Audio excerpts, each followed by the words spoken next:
লীলা নাগ, ইনি ছিলেন ঢাকা ইউনিভার্সিটির ডিপার্টমেন্ট অফ ইংলিশের প্রথম ছাত্রী। প্রথম ছাত্রী অর্থাৎ ফিমেল স্টুডেন্ট। এর আগে কেউ কি আসলে চান্স পায়নি ঢাকা বিশ্ববিদ্যালয় ইংলিশে, নাকি মেয়েরা কতটা পিছিয়ে ছিল সে সময়? কারণটা কি যে প্রথম স্টুডেন্ট হলো এই ঢাকা ইউনিভার্সিটি তো অনেক আগে প্রতিষ্ঠিত হয়েছিল। বিষয়টা হলো এই যে যেহেতু ঢাকা ইউনিভার্সিটিতে কো এডুকেশন মানে ছেলেরাও পড়তো মেয়েরাও পড়তো, তো সেই ক্ষেত্রে হলো তোমার এইরকম নিয়ম করা ছিল যে মেয়েদেরকে এই কো এডুকেশনে ঢোকা যাবে না। ইংলিশ ডিপার্টমেন্টের নিয়মও ছিল যে এখানে মেয়েরা ভর্তি হতে পারবে না। তো লীলা নাগ আসলে একটা এক্সেপশন ছিল, তাকে ভর্তি করা হয়েছিল বিশেষ কারণে, আমরা প্যাসেজে দেখতে পাবো। তার জীবন সম্পর্কে দেখি। 1921 সালে লীলা নাগ, যাকে লীলা রয়ও বলে অনেকে চেনে, কারণ হলো তার বিয়ে হয়েছিল অনিল চন্দ্র রয় নামক একজন Indian national Congress leader. Indian national Congress হলো ওখানকার একটা রাজনৈতিক দল ইন্ডিয়ার, সেখানকার একজন লিডার, তার নাম হলো অনিল চন্দ্র রয়। তার সঙ্গে লীলা নাগের বিয়ে হয়েছিল। তো যেহেতু তার নামের সঙ্গে রয় আছে, সেজন্য অনেকে তাকে ওই লীলা রয় বলেও ডাকেন। আচ্ছা, তিনি ছিলেন was the first women to be admitted to the MA in English at the university of Dhaka. Dhaka ইউনিভার্সিটিতে ইংলিশে MA বা মাস্টার্স ডিগ্রি করার ক্ষেত্রে সে প্রথম ভর্তি হয়েছিল মেয়ে স্টুডেন্ট অথবা ছাত্রী হিসাবে। ব্রেকিং প্যাট্রিয়ার্চাল ব্যারিয়ার্স, অর্থাৎ হলো ওই যে পিতৃতান্ত্রিক ব্যারিয়ার বা বাধা। তো এই বিষয়টি একটু বোঝা দরকার আছে, কারণ হলো পিতৃতান্ত্রিক বাধাটা তার পড়াশোনার ক্ষেত্রে কি সমস্যা। পিতৃ মানে তো বাবা টাইপের হয়, বাবারা তো মেয়েদের আরও পড়াশোনার প্রতি উৎসাহিত করার কথা। এটা হলো বাবা জাতীয় বিষয় না, বিষয়টা হলো যে পিতা হবে পরিবারের প্রধান এবং মূলত পুরুষরাই সমস্ত কিছু নির্দিষ্ট করে দেবে। এখানে শুধু পিতা না, বিষয় হলো পরিবারে হোক বা সমাজে হোক, মানে সব লিডিং জায়গাগুলোতে পুরুষরা থাকবে, এরকম একটা সিস্টেম আগে প্রচলিত ছিল কিছু কিছু ক্ষেত্রে। তো ওই সিস্টেমটাকে হলো অনেকে বিরোধিতা করতো। হ্যাঁ, তো ওইটাকে একটা তাদের পড়াশোনার ক্ষেত্রে বা বাইরে চাকরি করার ক্ষেত্রে এটা যেহেতু একটা বাধা ছিল, তো এই জন্যে হলো তোমার এটাকে বলা হয় প্যাট্রিয়ার্চাল ব্যারিয়ার্স, অর্থাৎ পিতৃতান্ত্রিক যে পরিবার সিস্টেম, সেই পরিবারের বাধাগুলোতে। এইখানে নিয়ম ছিল মেয়েরা ওই যে ইউনিভার্সিটিতে ভর্তি হতে পারবে না। তো এটাতে একটা পুরুষরা পড়তে পারবে, মেয়েরা পড়তে পারবে না, এটা এক ধরনের ডিসক্রিমিনেশন। তো এটাও একটা হলো পিতৃতান্ত্রিক ব্যারিয়ারের মধ্যে পড়ে। Leela Nag establish the identity of the development of English from the very beginning. প্রথম থেকেই সে ওই তার নিজের পরিচয়টা স্থাপন করতে সক্ষম হন। কেমনে? সে তার নিজস্ব কাজ দিয়েই সে প্রতিষ্ঠিত হয়েছিল। তো এখানে বলে যে তোমার একটু দেখতে হবে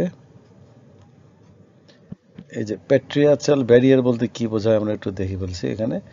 যে প্যাট্রিয়াল ব্যারিয়ার্স আর social, economic and political structures that limit women's rights and opportunities. হ্যাঁ, সেখানে হলো তোমার পড়াশোনার ক্ষেত্রে, পরিবারের প্রাধান্যর ক্ষেত্রে, চাকরি বাকরির ক্ষেত্রে, এই বিভিন্ন ক্ষেত্রে এই জিনিসটা হয়ে থাকে। এটা সামাজিক একটা প্রথা।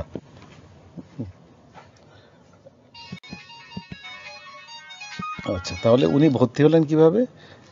সে ডিপার্টমেন্ট অফ ইংলিশে ভর্তি হওয়ার জন্য ডিসিশন নিল, কিন্তু ওই যে প্রাথমিকভাবে তাকে রেজিস্ট্যান্স পোহাতে হলো বা ফেস করতে হলো। প্রাথমিকভাবে ইনিশিয়ালি রেজিস্ট্যান্স মানে হলো বাধা। তাকে কেন, কি ধরনের বাধা আমরা এখন এতক্ষণে মনে বুঝতেই পারছি। বাধা হচ্ছে মূলত তাকে ভর্তি হতে দেবে না, কারণ সে মেয়েরা ওই পুরুষদের সাথে এখানে পড়তে পারবে না, এরকম নিয়ম ছিল। সে অ্যাচিভড হার গোল, সে তার গোল বা লক্ষ্য অর্জন করেছিল কিভাবে? অর্থাৎ লক্ষ্য ছিল তার ওখানে ভর্তি হওয়া, সে ভর্তি হতে পেরেছিল with a special permission from the then vice chancellor. আমরা যেটাকে পরিচিত হলো ভিসি বলি আমরা, ইউনিভার্সিটির ভিসি ছিল, তার নাম ছিল ফিলিপ হার্টগ। ওনার কারণে, উনি বিশেষ সুপারিশের কারণে বা পারমিশন বা অনুমতি দেওয়ার কারণে উনি হলো এই যে নিয়মটা ভেঙে যে নিয়মটা হলো ছিল মেয়েরা ভর্তি হতে পারবে না, তার ক্ষেত্রে হলো উনি সুপারিশ করে ওই নিয়মটা ভেঙে দিলেন যে না, এ ঢুকতে পারবে। And fulfilled her dream of graduating from the university of Dhaka. অর্থাৎ সে ভর্তি হইলো এবং তার স্বপ্ন পূরণ হলো। স্বপ্ন কি ছিল? ভর্তি হবে, ওখানে পড়াশোনা করে পাশ করবে। তাহলে ওই স্বপ্ন তার পূরণ হয়েছিল। 1923 সালে সে কি করেছিল? She was the first women to receive an MA from the department of English. মানে প্রথম স্টুডেন্ট হলো যে MA ডিগ্রি পাইলো ওখান থেকে। But Leela Nag's legacy does goes beyond the confines of classrooms. Legacy কি? লিগাসি হলো তার যে বিভিন্ন কৃতকর্ম, যেটা হলো ভবিষ্যতে মানে ভবিষ্যৎ প্রজন্মের উপর প্রভাব পড়েছে, সেটাকে আমরা এখানে লিগাসি বলছি। সেটা তার ক্লাসরুমের মধ্যেই সীমাবদ্ধ ছিল না।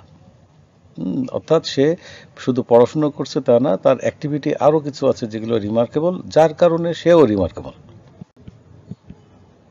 কি কি করেছিল আমি একটা লিস্ট করেছি এখানে, একটু এক করে আমি বলি। While she was a student, he formed the Dhaka Women's Committee and raised funds for the 1921 Bengal flood victims. সে কি করেছিল? যখন সে স্টুডেন্ট ছিল তখন কিন্তু একটা ওই যে প্রতিষ্ঠান গড়ে তুলেছিল, সেটার নাম ছিল ঢাকা উমেন্স কমিটি। এটা মেয়েদের নিয়ে মূলত, এবং সেখানে উনি একটা ফান্ড গঠন করলেন 1921 সালে। তোমার হচ্ছে উনি ফান্ড গঠন করলেন কাদের জন্য? Flood victims. ওই সময় একটা বড় রকম বন্যা হয়েছিল, সেই ভিকটিম যারা ছিল, যারা শিকার ছিল, দুর্দশাগ্রস্ত ছিল, তাদের জন্য উনি ফান্ড একটা গঠন করেন। এই একটা তার একটা বড় অবদান। She was actively involved in the empowerment of the women in society. সমাজে যে নারী ক্ষমতায়ন আমরা যেটা বলি, নারীদের বিভিন্ন ক্ষেত্রে তাদের ক্ষমতা পাওয়া বা অধিকার পাওয়া, তো সেই ক্ষেত্রে তার অ্যাক্টিভিটি কিন্তু খুব রিমার্কেবল। আচ্ছা, 1923 সালে তিনি আর একটা কাজ করেছিলেন। শি ফাউন্ডেড দীপালি সংঘ নামক একটা প্রতিষ্ঠান গঠন করেন, যেটা ট্রেনিং দিত। এটা একটা training institute for anti colonial activists. Anti colonial activist কারা? ওই সময়ে তো হলো তোমার ছিল, ভারতবর্ষ ছিল ব্রিটিশ একটা কলোনি, তো এদের বিরুদ্ধে যারা ছিল তারা হলো এন্টি কলোনি। হ্যাঁ, তো ওই এন্টি কলোনিয়াল অ্যাক্টিভিস্ট হলো, সে হলো কর্মী ছিল। তাহলে এন্টি কলোনিয়াল একজন অ্যাক্টিভিস্ট ছিলেন তিনি, এবং ওই লক্ষ্যেই উনি একটা ওই যে ট্রেনিং ইনস্টিটিউট করেন। হ্যাঁ, এখানে কি হয়েছিল আমরা পরে দেখতে পাবো। এখানে উনি মেয়েদেরকে বিভিন্ন বিষয়ে ট্রেনিং দিতেন, এমনকি যুদ্ধ করার ট্রেনিং ওখানে দেওয়া হয়তো, মার্শাল আর্ট শেখানো হয়তো। আচ্ছা, তারপরে 4 নম্বর, between 1927 and 1928 she established the first self-defense institute for girls in Bengal। মানে আত্মরক্ষার একটা প্রথম প্রতিষ্ঠান গড়ে তোলেন 1927 সালে এবং 1928 সালে। আত্মরক্ষা মানে কি? নিজেকে মানে বিপদ আপদ থেকে রক্ষা করার জন্য একটা প্রতিষ্ঠান। অর্থাৎ তারা নিজেরা নিজেদেরকে প্রতিষ্ঠিত মানে রক্ষা করবে, এবং মেয়েরাও মার্শাল আর্ট বা এগুলো শিখে মানে সহজে তারা আত্মরক্ষা যাতে করতে পারে সমাজে, মানে কোনো রকম বিপদ আপদ থেকে, সেটা প্রশিক্ষণ দেওয়া হতো। আচ্ছা, দেন at the 1928 Calcutta Congress session, Calcutta Congress session মানে হচ্ছে অধিবেশনে, she presented a paper on the history of women's movement in Bengal as a delegate। একটা প্রতিনিধি হিসেবে, মেয়েদের একটা প্রতিনিধি হিসেবে সে মহিলাদের ভূমিকাগুলো তুলে ধরলেন, যে মুভমেন্টে যে সমস্ত আন্দোলন হয়েছে, সংগ্রাম হয়েছে, সেখানে মহিলাদের ভূমিকাগুলো অনেকে তো জানে না বা স্বীকার করে না, সেইটা উনি তুলে ধরেন। এবং 1929 সালের মধ্যে তিনি সাকসেসফুলি 12টা ফ্রি প্রাইমারি স্কুল মেয়েদের জন্য খোলেন। 12টা ফ্রি প্রাইমারি স্কুল, মানে যেখানে টাকা দেওয়া লাগবে না। তখন তো, এখন যেমন আমাদের এখানে সরকারি প্রাইমারি স্কুল আছে যেগুলো ফ্রি, তখন তো আর সরকার ফ্রি দিত না। তো উনি হলো মেয়েদের জন্যই শুধু হলো এগুলো করলেন। তা এইখানে তার সমস্ত কার্যকলাপগুলো একটু পর্যবেক্ষণ করতে হবে। 1 নম্বর হচ্ছে সে মহিলা কমিটি করেছিল, 1 নম্বর যেটা হয়েছিল, এবং হলো ওদের মাধ্যমে ফান্ড রেইজ করে ফ্লাড ভিকটিমদের দিয়েছিল। শুধু মেয়েদেরকে দেয়নি, পুরুষ মহিলা সবাইকে দিয়েছিল। আচ্ছা, তারপরে হলো কি, মেয়েদের ক্ষমতায়নের ক্ষেত্রে উনি কাজ করেছিলেন, এটা মহিলার জাতীয় বিষয়ের সঙ্গে সংশ্লিষ্ট। 3 নম্বর হচ্ছে উনি মেয়েদের জন্য ট্রেনিং ইনস্টিটিউট করেন, ছেলেদের জন্য না। তারপরে হলো মেয়েদের জন্য সেলফ ডিফেন্সের ব্যবস্থা করেন, শুধুমাত্র মেয়েদের জন্য। আর 5 নম্বরে বলছে হলো তোমার মেয়েদের ভূমিকাগুলো উনি তুলে ধরেন। আচ্ছা, আর শেষে হলো যে একটা প্রাইমারি স্কুল তৈরি করলেন 12টা, সেগুলো সব মেয়েদের জন্য। তার মানে হচ্ছে এই তিনি ছিলেন, এই সব কারণে তার সম্পর্কে একটা মন্তব্য করা হয়, যেটা হলো কি সে একজন ছিল ফেমিনিস্ট। ফেমিনিস্ট কারা? যারা মেয়েদেরকে প্রাধান্য যেখানে দেয়া হয় না তার বিরুদ্ধে কথা বলে, অর্থাৎ মেয়েদের অধিকার এবং তাদের যে রাইটসগুলো অ্যাকচুয়ালি, হ্যাঁ, সেইগুলো প্রতিষ্ঠা করার চেষ্টা করে। এবং যারা নারীবাদী, অর্থাৎ নারীদের ব্যাপারে, নারীদের সুবিধা অসুবিধা সব ব্যাপারে সচেতন, তাদের উন্নতির ব্যাপারে সবসময় অ্যাক্টিভ থাকে, এদেরকে বলা হয় ফেমিনিস্ট। তাহলে এই সমস্ত কার্যকলাপ থেকে দেখা যাচ্ছে সে একজন ফেমিনিস্ট ছিল, তাই তো? আচ্ছা, তাহলে আমরা এটা বুঝলাম তার কার্যকলাপগুলো। তো উনি আবার কিন্তু এখানেও একটা দেখা যাচ্ছে শুধু যে উনি ফেমিনিস্ট ছিল তা না, উনি আবার দেখো ফ্লাড ভিকটিমদের হেল্প করছে। তার মানে ওখানে তো আর মেয়েরা মিলে করতেছে, অর্থাৎ মেয়েরা ভালো, মানে হচ্ছে ভালো কিছু কাজ করতেছে। হ্যাঁ, এমন না যে মেয়েরা হলো ছেলেদের বিরুদ্ধে একটা সংগ্রাম শুরু করে দেবে, সেরকম না, বা ওদের বিরুদ্ধে কিছু করা শুরু করবে তা হবে না, কিন্তু মেয়েদের নিজের পায়ে দাঁড়াবে, নিজেরা নিজেদের প্রতিরক্ষা করবে, নিজেরা স্বাধীনভাবে চলবে, হ্যাঁ, তাদের অধিকারগুলো পাবে, তাদের মেধা অনুযায়ী যাচাই হবে, এই বিষয়গুলো তিনি প্রতিষ্ঠা করার চেষ্টা করেছিলেন। আচ্ছা, apart from her contribution to women's emancipation, emancipation মানে আমরা আগেও জানি মুক্তি, নারী মুক্তির ক্ষেত্রে তার অবদান ছাড়াও আরও হলো consistently voiced her opinions in politics as well. পলিটিক্সেও তিনি কিন্তু কনসিস্টেন্টলি মানে এক নাগারে সবসময় উনি ওনার ভয়েসটা ব্যক্ত করেছেন। ভয়েস হলো তার বক্তব্য, তার মনোভাব যেটা ছিল সেগুলো উনি সবসময় তার ওপিনিয়নগুলো ব্যক্ত করে গেছেন। পলিটিক্সের ক্ষেত্রে ভালো মন্দ যেটা মনে হয়ে গেছে উনি লুকিয়ে রাখেন নাই, উনি সেই সাহস ছিল, উনি সেগুলো মুক্ত কণ্ঠে বলে যেতেন। She had been imprisoned on several occasions, যেহেতু মুক্ত কণ্ঠে কথা বলা মানে হচ্ছে কোনো না কোনো সময়ে কোনো না কোনো সরকারের বিরুদ্ধে যাবে। আর তখন ছিল আরও স্ট্রিক্ট একটা গভর্নমেন্ট, সেটা হলো তোমার ব্রিটিশ গভর্নমেন্ট। ব্রিটিশ গভর্নমেন্ট তো খুব স্ট্রিক্ট ছিল, আর যখন আন্দোলন শুরু হয় তখন তো আরও স্ট্রিক্ট ছিল। তো এই জন্যে সে কিন্তু কয়েকবার ইমপ্রিজন্ড হয়, অর্থাৎ জেলবন্দি হন। When the subcontinent was embroiled in turmoil during the partition, যখন ওই যে বাংলা ভাগ হলো, অর্থাৎ হচ্ছে ইন্ডিয়া, এই যে ইন্ডিয়া আলাদা হয়ে গেল, পাকিস্তান আলাদা হয়ে গেল, এই যে পার্টিশন 1947 সালে। তো এই সময়ে সাবকন্টিনেন্ট টার্মোয়েল, তখন কিন্তু একটা টার্মোয়েল তৈরি হয়। টার্মোয়েল অর্থাৎ একটা গোলযোগ, গন্ডগোল, হ্যাঁ, সৃষ্টি হয়। নীলানাগ তখন কি করেন? Set up camps for victims of Noakhali riots in 1946, 1946 সালে উনি কিন্তু নোয়াখালী রায়োটস হলো কারা, যারা নোয়াখালী থেকে বিদ্রোহ করেছিল, বিদ্রোহ হলো রায়োটস। তো এরা ওই বিদ্রোহ করতে গিয়ে আহত হয়েছিল যারা, তাদের জন্য হলো একটা ক্যাম্প তৈরি করেন। কি জন্যে? তাদেরকে ওই যে সাহায্য করার জন্য, আহতদের সেবা দেওয়ার জন্য।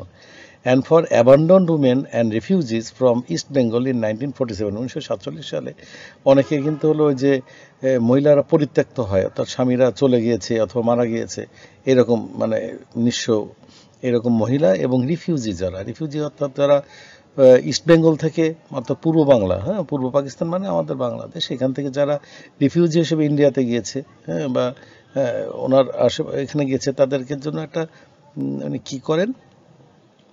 ক্যাম্প তৈরি করেন। আচ্ছা, 1946 সালে she was the only Bengal woman elected to the constituent assembly of Bengal.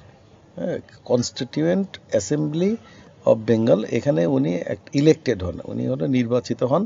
She was the only Bengali woman, মানে একমাত্র বাঙালি মহিলা হিসেবে এইখানে উনি নির্বাচিত হন। Leela Nag broke the glass ceiling on so many levels. Broke the glass ceiling, আচ্ছা আমরা ব্যাপারটা ভেঙে বলি। সিলিং তো হলো ছাদ, ছাদ, হ্যাঁ, ছাদ ভেঙে ফেলেছে। আচ্ছা, কিসের? তাও আবার ছাদটা হলো গ্লাসের সিলিং। এটা একটা ফ্রেজ, হ্যাঁ, এটা হলো মানুষ ব্যবহার করে ইডিয়মসের মতো, প্রবাদের মতো। তো এটা হলো কীরকম যে গ্লাস সিলিং ভেঙে ফেলাটার আসলে মানেটা কি? হ্যাঁ, আমরা ডিকশনারি দেখলে পাবো, সেটা হচ্ছে যে এটা হচ্ছে যে ব্যারিয়ার ভেঙে ফেলা। হ্যাঁ, যে আমি আটকে আছি ধরো একটা কাচের ঘরে, আমি সেই সিলিং খুলে বেরিয়ে যাচ্ছি ভেঙে, অর্থাৎ আমি মুক্ত হচ্ছি। তাহলে উনি মুক্ত হয়েছেন, অর্থাৎ ব্যারিয়ার থেকে বেরিয়ে আসছেন, অর্থাৎ পরাধীন বা আটকে থাকা একটা অবস্থা থেকে উনি বেরিয়ে আসছেন বহুবার, অর্থাৎ বহু ক্ষেত্রে তিনি আটকে ছিলেন, সেগুলো থেকে তিনি বেরিয়ে আসছেন বহুবার। যে তাকে এই জন্যে তাকে it is difficult, very difficult to limit her to being only a feminist. তাকে শুধু ফেমিনিস্ট বললে হবে না তো, কারণ হলো সে তো শুধুমাত্র যে নারী মুক্তি সে করছে, এই যে মানে এই যে বললাম আমি যে ব্রোক দ্য গ্লাস সিলিং, এই গ্লাস সিলিং সে একবার এক ক্ষেত্রে ভাঙছে, সেটা হলো কি নারী মুক্তির ক্ষেত্রে। সে মেয়েদের জন্য স্কুল প্রতিষ্ঠা করেছে, তাদের জন্য বিভিন্ন প্রতিষ্ঠান গঠন করছে, তাদের সেলফ ডিফেন্সের জন্য ব্যবস্থা করেছে, তাহলে সে ফেমিনিস্ট অ্যাক্টিভিটি তার ভিতরে আছে। এটা একটা তার গ্লাস সিলিং ভেঙে ফেলা, অর্থাৎ তার ব্যারিয়ার ভেঙে ফেলা। এছাড়াও অনেক ক্ষেত্রে করেছে, যে কারণে তাকে বলা হচ্ছে যে আমি শুধু ফেমিনিস্ট তাকে বললে হবে না, সে অন্যদের জন্য কিছু কাজ করেছে। She fulfils all the criteria of citizen. সে একটা ভালো নাগরিকের যতগুলো বৈশিষ্ট্য থাকা দরকার সবগুলো সে পূরণ করেছে। সে বিদ্রোহী ছিল, রেবেল ছিল, রিফর্মার, সংস্কারক ছিল, সোশ্যাল অ্যাক্টিভিস্ট, অর্থাৎ হলো সমাজকর্মী যারে বলে, মানে সমাজের উন্নতির জন্য যারা কাজ করে, সমাজের অসুবিধার সময় এগিয়ে আসে, সমাজের বিপদে আপদে এগিয়ে আসে, তাহলে সেই ছিল। অ্যান্ড এ চেঞ্জ এজেন্ট, অর্থাৎ হলো সে পরিবর্তন আনার ক্ষেত্রে একটা এজেন্ট হিসেবে কাজ করতো, প্রতিনিধি হিসেবে কাজ করতো।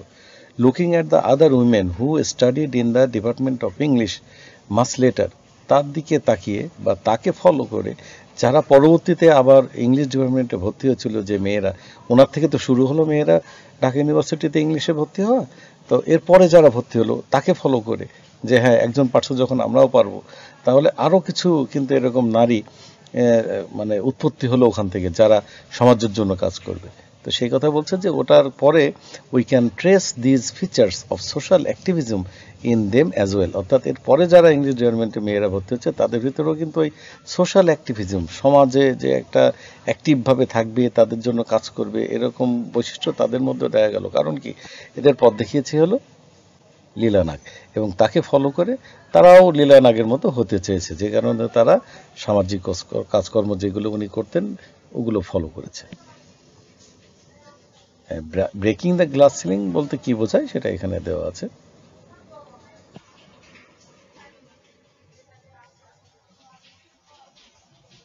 আমাদের ভোকাবুলারি শিটেও এটা থাকবে।